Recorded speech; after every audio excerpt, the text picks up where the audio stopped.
അടിപൊളിയായിട്ടുണ്ട്. ഫൈറ്റൊക്കെ ഭീകരമായിട്ടുണ്ട്. നമുക്ക് theatre experience ചെയ്യേണ്ട ഒരു ഫീലൊക്കെ എന്തായാലും കിട്ടുന്നുണ്ട്. ഇപ്പോൾ മ്യൂസിക് ആയാലും ഫൈറ്റ് സീൻ ആയാലും ബാക്ക്ഗ്രൗണ്ട് സ്കോർ ആയാലും ആക്ഷൻ ആയാലും സ്ക്രീൻ സ്പേസ് ആയാലും എല്ലാം മൊത്തത്തിൽ അടിപൊളിയായിട്ടുണ്ട്.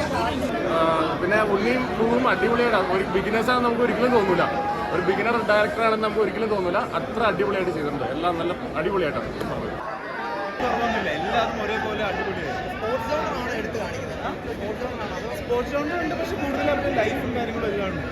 അത് കൂടുതൽ നടക്കുന്ന പ്രശ്നങ്ങളാണ്. സ്പോർട്സിന്റെ പശ്ചാത്തലത്തിൽ ഉണ്ടാവുന്ന കുറേ പ്രശ്നങ്ങൾ. താരയുടെ മ്യൂസിക് എങ്ങനെ ഉണ്ടായിരുന്നു? ലവ്ലി, ഒന്നും പറയാനില്ല. നല്ല പടമാണ്. കൂട്ടുകാരുടെ കഥ പറയും നല്ലൊരു രീതിയിൽ അത് വ്യത്യസ്ത രീതി എടുത്തിട്ടുണ്ട്. കുറേ കാലം ശേഷം ഫ്രണ്ട്സിൻ്റെ കഥ പറയുന്നത് കുറേ കാലത്തിന് ശേഷം വരുന്നതാണ് പടത്തിൽ.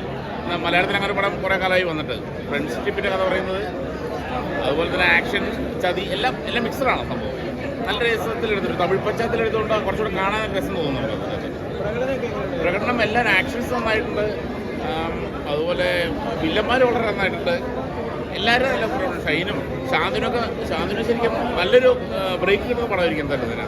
ശാന്തിൻ്റെ പെർഫോമൻസ് വളരെ നല്ലതാണ്.